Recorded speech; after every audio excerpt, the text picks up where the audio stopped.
Hi, I'm Richy. Hi, I'm Andrew.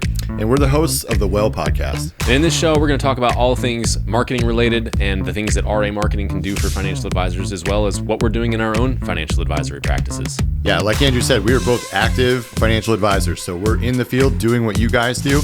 And so in this show, we'll share the good, the bad, and the ugly. This episode of The Well starts now.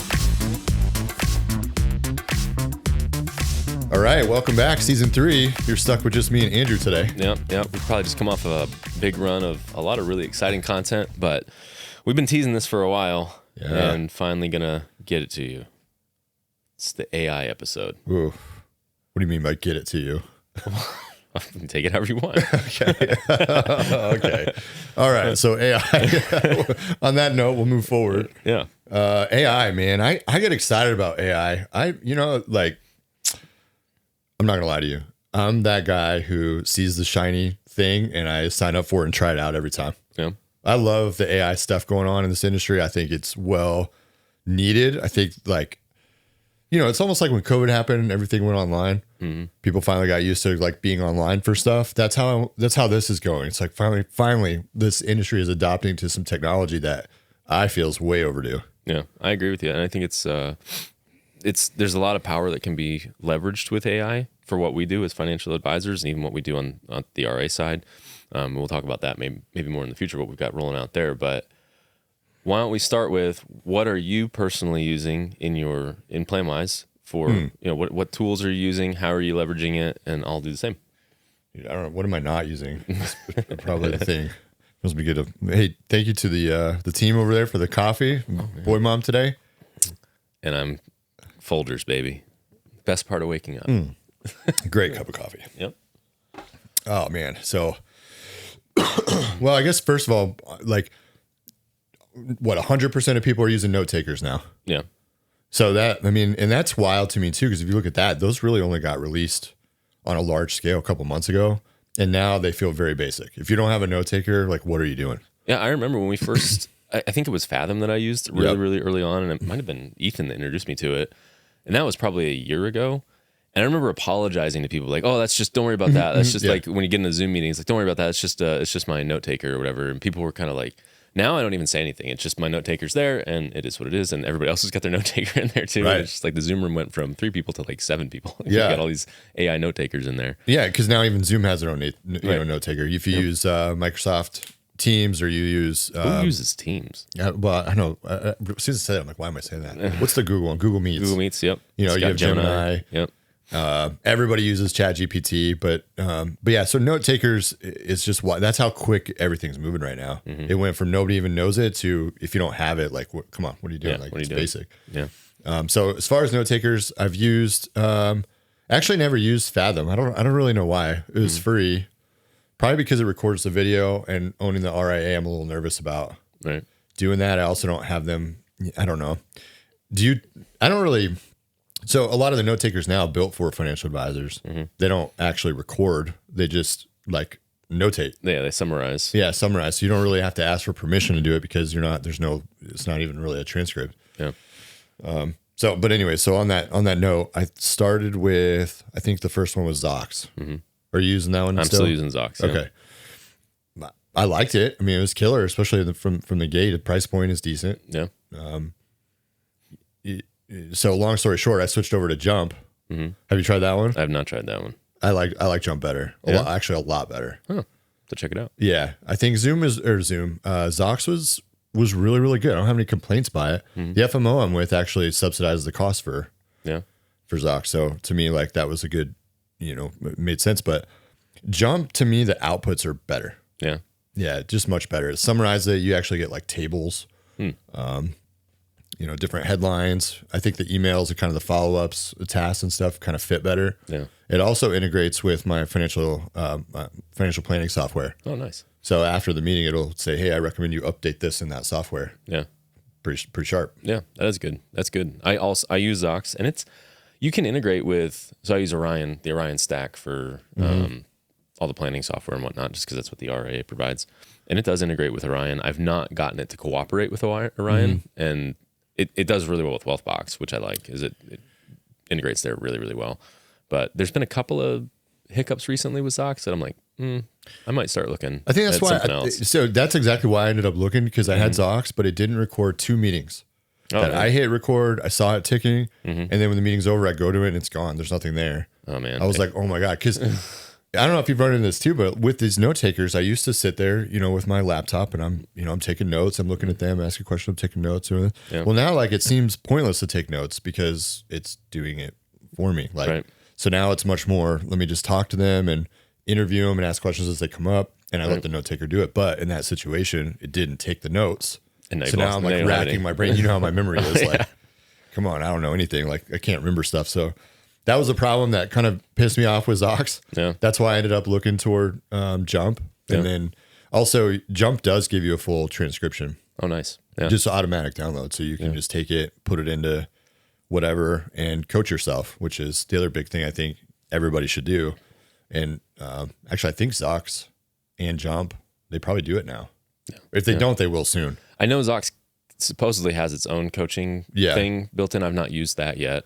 I think you can tell it to do. I think you can tell it to do a transcript, but I've not tried that yet. I think that kind of brings up a valid point on AI in general. Don't rely on just one tool. Leverage all of AI together. So like get your transcript, get your coaching stuff, and then give that to what other AI you're using, like a ChatGPT or a Manus or something like that, and say, hey, give me coaching on this component or that component, and leverage both tools, because Zox or Jump are really good at doing what we need them to do in the moment, but then maybe not as good at coaching us on what we can be improving. Yeah, and that's where things get foggy for me, because they're so powerful. These tools are so powerful. You could literally have, I mean, how many books have you read in your life? And you're a reader. How many books do you think you've read? I don't know, 20 to 30 a year. So okay, 20 to 30 a year times whatever. I mean, 300, 400, 500 books in your life. I mean, AI has read every book ever in existence 300 times. Right. So it's just like, it's so powerful, and it's so tempting to just paste stuff into it and get answers or get coaching or get whatever. So like, I don't know how I feel about, and a ChatGPT. So if you use the, I think it's Pro or Teams or whatever it is, the upgraded one, then ChatGPT doesn't learn from your data, which is good. If you're just on the $20 a month one, it does learn from your data. So everything you feed in there, it's technically going somewhere, which isn't cool. But if you post the whole transcription of your meeting in chat and say, how did I do? Coach me on this. Where did I fail? What's their personality like? How can I appeal to them? What were their number one needs or whatever? You could get very valuable feedback super fast from that. And it just makes my mind go like, okay, come on, Zox, come on, Jump, come on, CRM. Like, you put all this together, because holy cow. Yeah, that would make it way, way better. I think you brought up a good point too about getting too reliant on AI.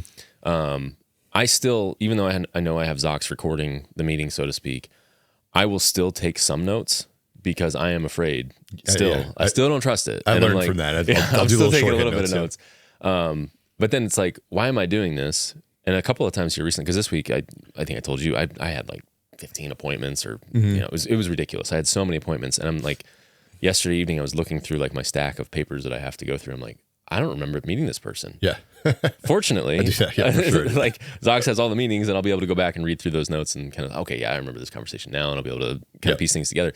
So that way it's really, really good. But I'm grateful for it, because even though I typically remember details reasonably well, like a week like this, there's no way I can remember everything. So it can definitely improve your recall, I guess, on some of these appointments. And I think that's my whole thing with AI in general, is don't use it to replace what you do, use it to enhance what you do. Because if you're letting it create for you or do all the work for you, you're getting dumber, and you're not putting you're not putting your effort into it. And so you're pretty soon, if you just do that, you're not going to be any more competitive than the next guy over that's doing the same exact thing. So to keep yourself ahead of the curve and continue to be competitive and be better than your neighbor or your competitor, you have to just leverage AI, not let it take over for you. Yeah, you're still the brain. Yeah. I mean, it might know everything, but it lies, makes mistakes. It makes mistakes. It doesn't know what it's doing. It doesn't, if you don't have the right prompt, we could do a whole podcast on the right prompt. Like, you can't just say, what should I write in this email? Like, well, okay, you have to give it context, and you have to give it a role, and you have to give it a task, and ask it to interview, and like do all these things for it to really, really work well. And if you're not, you can't trust it. You got to be the brain and direct it still. Yeah. The one thing that I think Zox is doing it, I gave Zox up, I want to say like 20 days ago. So if there's been a 20-day thing, I don't know. But Jump will do like prepare for your meetings. So it's, hey, you could type into the little chat, like, what do I need to know about Andrew Reese? He's coming in today. And it'll be like, boom, he's got these accounts. These are his concerns. He's from here. He's married. He's got kids. He's blah, blah, blah. That's what he wants to do. So you just read that real quick right before, refresh yourself. Now you're into the meeting. Like, hey, how was your trip to Italy that you just got back from? Yep. I might not have remembered that a second ago, but I did because Jump. Yep. Yeah. Zox does do that. Okay. It's not as fast as I want it to be. That's kind of my Isn't issue that funny? with it. I say like meeting prep. Slow. Yeah. Meeting prep. And then like I have to wait like a minute and a half. And I'm like, okay. And I did that yesterday, fortunately, for a client that I was prospect I was sitting down with. And I had totally forgotten this guy was going on a Canadian fishing trip. And I love Canadian fishing trips. I used to do that. And it was like, this is something that we can really connect on. And I totally forgot that he just got back from one. Yep. But Zox remembered. And I'm so glad that I just pressed meeting prep like a couple minutes before and I read through like, oh, that's right. He just got back from Canada and we can talk about that. So it does do it. It's a little clunky and I haven't tested anything else. So I'll probably give Jump a try. But also, like you said, like my RA is subsidizing the cost of Zox. I'm like, meh.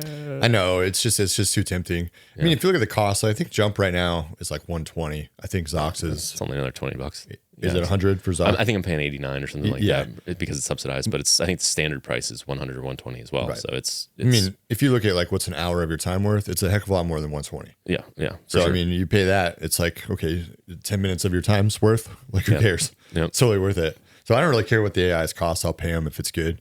Can I go into two other things I've tested? Yeah, it might be off script a little bit. That's fine. That's what we're here for. Kind of fun. I told you like a geek out. I just enjoy it. One thing I'm looking for, and it's coming. Maybe by the time you're watching this, it's already here. Even is like somebody who is going to put it all together, because we have the CRM. So we use Wealthbox still. Use Wealthbox. Love it. I mean, it's cool, but I hate it. It feels so. You know what it feels like, Ethan? I'm gonna call you out. It feels like the tripod situation. You know what I'm saying? Where like you have a tripod and you put your little camera on it and you have to like take out each leg and like do the little thing and pull that part down and then snap it and do this little leg and you do that 9 times around the thing and then you level it. It takes forever. No, I want to put it down and like push a button and let it auto level and it's on me. It's good. Right. That's what I feel like these CRMs should do is auto level. But right now you have to use this tool, and this tool. And you're kind of band-aiding all together. I'm just waiting for that person to do it. So I found a CRM called Slant, Slant, and tried them out. I did a trial on it, and it's essentially it brings ChatGPT inside the CRM. So there's a home screen. The home screen is literally just chat. It's just like you would see on chat, like GPT. It's like, so you can write notes in there. Well, you go to it also has a note taker built in, both in person and online. What else does it have? It has tasks. It has all that basic CRM stuff. But the cool thing about it is I go into Andrew Reese's profile on it, and there's a chat there. And I can say, Andrew's coming in, whatever, in a week. Set that task. And it sets it on your calendar. Or it's like, hey, I need Andrew to come in a week, and I don't know when he's available. Look at my calendar, send him an email, get it scheduled. And it'll send you an email with 3 available times. You pick it. It'll actually scale it. It'll set it for you. So it was like, wow, this is it. Like, I think this is pretty cool. Or I could just type it in there. But then the issue is it's too new. Right. And it's just too buggy. And it doesn't quite work. I told it to like take a note, write this note. I just met with Andrew, blah, blah, blah. Submit the note. It says, okay, I submitted it. But then you go to the note section. It's not there. So it's like very, very close, but it's just not there yet. Right. But I got me excited and I want to like it. I'm a big fan. I told him like, I'm going to keep following this thing and do it. So Slant, I'm hoping you guys are going to be that answer because I think it's really, really cool what you've built. So that was pretty cool. That was one of them. Then I'll skip to the next one because it's similar. It's by Altruist and it's called Hazel AI. So far for financial advisors, that's my favorite one because it's Chat GPT, but it's built by financial advisors by Altruist, which is, a custodian, like multi-billion dollar huge custodian. And it's encrypted everywhere. Oh, that's nice. Yep. When it's stored, it's encrypted. When you call on it, it's encrypted. When you put it out there, it's like fully secure. So because of that, you can upload things like tax statements or whatever, and it can help you identify the things. Right. Now, the thing I don't like about that is it does integrate with Wealthbox, Salesforce, Redtail. and I can ask the chat, who in my database likes the Colts? And it will query all of Wealthbox and tell me who likes the Colts. Whose birthday is next month. It'll tell me. It'll pull a list. It's cool like that. But you can't do it in reverse. You can't put something in Hazel and have it put it in Wealthbox. Oh, okay. So it's not two-way integrated. It's not two-way. It's just the one way. It's very, very cool. And there's definitely a use case for it. I'm very excited where they're going. Obviously, Altruist is building it so that, and it also has a note taker. They're building it so that we can have our first meeting and it will take your information and plug it into their paperwork to open accounts like that. Yeah. Like by the time you're done with that meeting, it's 95% done. You just have to ask for a couple things, like it's done. So that's how they're building it. But that one's excited. I think that one's only like $60 a month, and I've been testing it out. It's pretty cool. I do think that's the industry. It's the auto leveling tripod, and it's coming pretty quick. I think quicker than we think. Yeah, that'll be cool. Once it's like you don't have to do anything. Yeah. What was that movie? Yeah. You don't do anything. You just take a picture and it's on the line. Like once it gets to that point with AI where you just like sit down with people and that they say yes, it like automatically populates the paperwork and the DocuSigns and all that stuff. Yeah. That'll make things even more efficient. Get rid of the paperwork too. Like that's what I'm saying. That's what I mean. That's the old stuff. Yeah. I'm dead serious. Like that, you have to jump through so many hoops to open an account up. Yeah. And to get my advisor docs out, my co-advisor docs out, and get this and that and this and that. It's like 500 steps. Yeah. And just auto level that tripod. I don't get it. It's coming. I think I've got a pretty efficient system when it comes to opening accounts at this point, but it's still, I did 2 yesterday and I was like, I can knock this out in 15 minutes. It still took me like 30 to get everything, all the paperwork put together and do all the DocuSign stuff. And it's like, I know what I'm doing and I'm only opening 2 accounts and it still took me 30 minutes. And it's like, this shouldn't take this long. I should be able to click a button and it goes on the line. Like it should be done. Because I have all the information right here. Right. It should just right. Open a Schwab account, digital workflow. Yeah. Sounds like it's cool. Digital workflow to me is a lot better, but where it sucks is it's like a lot of times, they come in and they have their cell phone. Well, they have trouble opening the email on that cell phone and figuring out how to navigate it to actually digitally sign it. So a lot of times we're in the office, they say yes, I say yes, we fill everything out, I send it to them, they figure out they can't open it. I now have a computer they can use, but some people don't want to put their stuff, on a computer. So they're like, let me go home and I'll do it. Well, now they go home. We're into the same problem we've been in, where now it's like 3, 4, 5, 6 days of me. Did you do it? Did you look at it? Can you get it?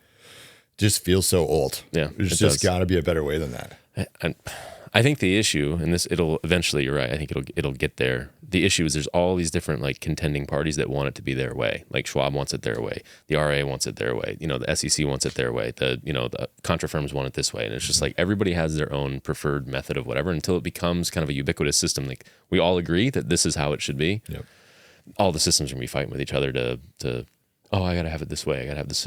I was actually thinking about this I was getting somebody's wills and trusts notarized the other day. I'm like, why do we still have to sit down with a notary and they get their little rubber stamp out and they have to sign, they have to look at everybody's ID. There's got to be a DocuSign format in the future with AI that can just be like, are you a real person? Hold up your ID and even with DocuSign, you have to verify identity. You can just put that in there. So right. Why can't we do that? Why do we have to have a real person sitting as a notary that has a little stamp that does this? It takes so much longer when we could just do this. It's just got to be digital. There's got to be a digital way. Hannah got her notary because we're just done with it. Just get the notary, come in there and do it. But even that, you still have to have 2 witnesses, and it's a pain in the butt. It's just a huge pain in the butt. I don't. It just this industry is so awesome and so needed and so important, and what we're doing makes a huge difference for our clients.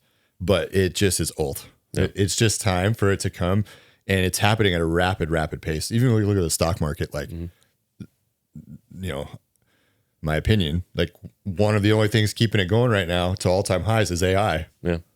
I mean, without that, we'd be, I don't know where we'd be. It'd probably pretty good, but maybe not where we are. I mean, a lot of the tech companies that are experiencing rapid growth is because of their investment in AI and people's appetite for what's going on in the AI world. Because the energy sector that is developing nuclear power to support the AI system, all the chipset companies that are working on building those like NVIDIA, why did they rapidly grow so much? Right. AI, because they're the only ones making the chips that can do this. And so it's all tying back to where we're going with AI. But let's talk about responsible use of AI really quickly here, because I think we've talked about a lot of different programs and whatnot. You mentioned something that I think is a critical component to what I think a lot of advisors are doing that they probably shouldn't be doing. And that's uploading statements to your chat GTP that's free, or that's the public open whatever one. And they're putting a lot of client data out there just in the who knows where. And they're doing it really irresponsibly. And I think it's going to get a lot of regulation dropped down on financial advisors because people are doing stupid stuff. How do you, because it's easy, right? It's easy to just drag a statement in and say, hey, analyze this for me. Yep. What is your process? I have a process for it. What's your process for like making sure that you're not compromising your client's data when you're using AI? Yeah. I mean, 100%, it's so tempting. Yeah. And it's not because I don't know what I'm doing or anything like that. It's just because like maybe it sees something I did, or maybe it'll suggest something. And, it's just, we're all trying to do the best we can for our client. I think most people upload it with the right heart attitude. They're just trying to be better, right? Trying to build better plans. I have seen a couple where they're even got on Zoom training advisors, dropping this stuff in. And I'm just like, whoa, what are you doing? And it's like, the stereotypical advisor who's just you talk to him within 2 minutes, he tells you how much production he's doing and whatever else. Like, you're not even in it for the right reasons, dude. Like, those are the guys that are going to screw us all. It's going to have to be regulated. We're in the wild west right now. Yep. Like anybody could do anything. They don't know how to regulate it yet because it's moving at such a fast pace. But at some point, there has to be regulation on it. So for me personally, because I own the RIA, I'm too nervous to do anything. I don't want to mess around with it. 9 times out of 10, 10 times out of 10, I will just freehand stuff in there so that I know for sure what I put in there. Because you could, whatever, dollar amounts and ticker signs, like stuff doesn't really matter. Right. Names, account numbers, locations, addresses, beneficiaries, all those things cannot go in there. Yeah. So that's how I do it. I just freehand it. And then again, going back to the altruist thing, that's where I think the industry is going. It's going to have to be a big custodial, super encrypted brokerage firm like that will have it and it's regulated. And then you'll be able to upload it and do all the cool things. But right now you just can't. Yeah, I agree. And that's essentially what I'm doing. I'll do what I'm using AI for mostly in like the quote unquote meeting prep when I'm trying to analyze portfolios is if it's one of those statements that has a billion different tickers on it, I'll just screenshot just the ticker list. There you go. And there's no account numbers on it, there's no client names on it, and just say, hey, condense this into a spreadsheet for me so that I can then just upload that instead of having to go through and manually type everything in. Or the other thing that I use it for a lot is if I can't find a specific investment that I'm trying to figure out what is this that I'm analyzing, I'll say, hey, this is the investment that they have. Find me a proxy, find me something that is similar or help me figure out what this investment is. Because a lot of times, like I've been running into a lot lately is like a bunch of preferred stock, which it's so thinly traded and it's not really common. Even like, I don't think like Nitrogen or Orion really have much in their database for a lot of these preferred stock positions. So I have to research it all and it takes a ton of time, especially if they have 40 or 50 positions. I'm like, oh my gosh. So I'm taking that data and just screenshotting the ticker list and saying, hey, find me the information on these things so that I can then put it into my software and analyze it more effectively. But to your point, like it would be so easy just to drop a PDF in there, but it's like, wait a second, that's got their name, it's got their account number, it's got their beneficiaries, it's got all this information on it.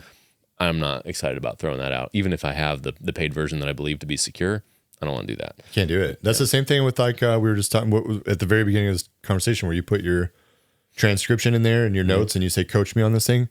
Cool. That's such a strong benefit, but you are also putting all their personal information in when you do that. Yeah. Everything that they said right there. That's probably what the Zox stuff would probably be better for that. Because it'll give you like a recap less so than a transcript.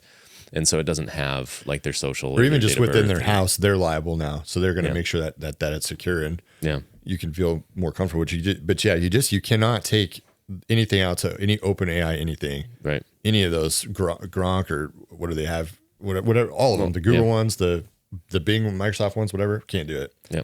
It's just too dangerous. Yeah. The other one I think is going to get some updates. So I use Right Capital for financial planning stuff, mostly because it has a client dashboard. They can log in and see everything. And that I think too will really, I'm just excited for where it's going because they're also going to have all that stuff built in. Yeah. You could be the best advisor, but regulations change. There's just every client is so different. You don't want to miss anything. Right. It's a real responsibility, a real burden. I don't want people walking around out there in a worse shape because I didn't know something or screwed something up. So it's going to help. It's going to make financial advising. Some people are like, well, AI is going to take your job. No, it's not. It's going to take lazy people's jobs. It's going to take bad advisors' jobs. Yep. But people want a person. They want confidence, right? Relationship. They don't, most of the time they could probably do it on their own. I could take you through Roth conversions. I could take you through this, that, and this. You could probably do it on your own, but you need somebody who's confident that knows how to do it, does it all the time, and tells you this is the right thing. Let's do it. Yeah. So we're not going to lose that part in AI. You just have to use AI to make sure you're stronger so you don't fall behind. Yeah. And we've talked about that on the RA side of things for the last 6 months as we've been developing our own kind of AI stuff. One of the things that we've said to the team is, hey, this isn't replacing the team. This is enhancing the team. And I think that as long as you have that attitude with AI, I mean, I could be wrong. Maybe artificial general intelligence or whatever could wipe us all out, whatever, who knows, right? Yeah, super intelligence. But I think to your point, it only will replace the people that are too lazy to think for themselves. Yes. And kind of going back to what we talked at the very beginning, it's like you can't let it think for you. You have to use it as a what does Keith say, a force multiplier, right? Use it as a force multiplier in your business where it's helping you, but it's not replacing you. If you let it replace you, it absolutely will, right? Yeah. And some consumers, I would say probably 10, 15 years from now, maybe sooner than that, will say, hey, I'm going to go with this robo-advisor that can replace everything you do. You weren't probably going to win those people anyway. Right. But there's always going to be people that want the personal connection. And especially with the demographic that we work with primarily now, people in their 50s and 60s, they don't trust the computer any more than they should probably. And so they're always going to want that personal connection. Now, our generation. Right. I was about to say that. 10, 15, 20 years from now. Yeah, okay. Yeah. Maybe things will be different. And who knows where AI is going so fast. This exponential growth curve of AI. We might have a totally different job in 18 months, but I don't think that it's going to put us out of business. We will have a totally different job in 18 months. Yeah. But we will be here. Right. Yeah. The job will be less about picking stocks or building plans. It'll be more about maintaining the personal relationship and helping people feel confident in the decisions that they're making. Yep. Maybe those decisions are largely recommended by the AI models, but they're still going to want to know with confidence, hey, do you believe with your experience that this is what's best for me? You want to be able to text somebody and get an answer and feel comfortable and confident about it. Yeah. Yep. One last piece of AI that I'm pretty excited about is the Meta glasses. Did you see those things come out yesterday? I've seen the Oakley ones. Yeah. These are the Oakley ones. Yes. But just, I think it was yesterday, the day before, the new Ray-Bans with the digital display. Oh, I haven't seen that. Sick. I'm definitely going to get one. Yeah. End of September, I think they release. They're a little bit bulkier than glasses, but you get a prescription of them and stuff like that. But they have, the 2 cameras. They have like 5 mics, but they have right on the inside right here, it's a display. So you can like read your text and do all that stuff. And I've been waiting for the display before I get a smart glasses because otherwise I'm like, I don't know. Right. But you can look, also like me and you, if we're in a, like, let's say there's crazy people everywhere talking like at these advisor events, you don't have to like scream talk to every advisor when you're at these things. If I'm looking at you, it'll amplify your voice. Oh, that's cool. Yeah. Or it'll transcribe it either and make your words like bigger, but you can't see your eye. It's wild. That technology to me is just wild. Yeah. Let's say you're at a seminar. Let's put it in practice here. You're wearing those at a seminar. You could like have your slides right here. Nobody could see it. Right? It's like it's your confidence monitor right there in your eyeball. 100%. You don't even have to have slides. They always say like, don't be a slide zombie and have like 100 slides. Well, you got your 100 slides right here. Right. They don't have to see it. I just think it's so cool, the world that we're going into. Yeah. It's like finally the Google Glasses thing. Like, remember that from like where they were 10 years ago? It's like, what is this? Well, Apple, the Vision Pro. Or whatever. Come on. Nobody's wearing those dumb things around. Nobody's going to wear that around. It has like a little wrist. It's like a band like this. It's a wrist that you can do like gestures. And that's what moves the glasses. Yeah. So it's a cool, wild world we're living in. Everything's going to change. No doubt about it. But what we told we just were hiring for RA. What we told them in the interviews is, AI will not replace your job, but somebody who knows AI will. Yeah. And that's the reality of the new world we live in. It's literally like as important as when the internet started. Yep. Yeah. When cell phones started, like that's where we're at with AI, and it's just going to get wild. So I'm sure we'll have like 4 more of these episodes as things come out, and we'll keep you guys updated. But yeah, the evolution of AI is going to be, we're late to the game, quite honestly, in dropping this because it's been a year. I don't know. It's been a year really since it's mainstream, but especially when this drops, whenever that's going to be. But yeah, it's crazy. It's just growing so incredibly fast, and so I'm excited to see where it goes. Keep your integrity first. Don't be tempted, because that's the devil. He's tempting you to do that. Don't do that. Yeah. Don't get ruin this industry. It'll ruin you. Don't do that. Yeah. Oh my gosh. But use it because it's wildly powerful. Yeah. Use it to enhance, not to replace. There you go. All right. I don't know what the next episode is, but it's either our faces or somebody else's. And it's going to be awesome. It's going to be great. So we'll see you guys for the next one.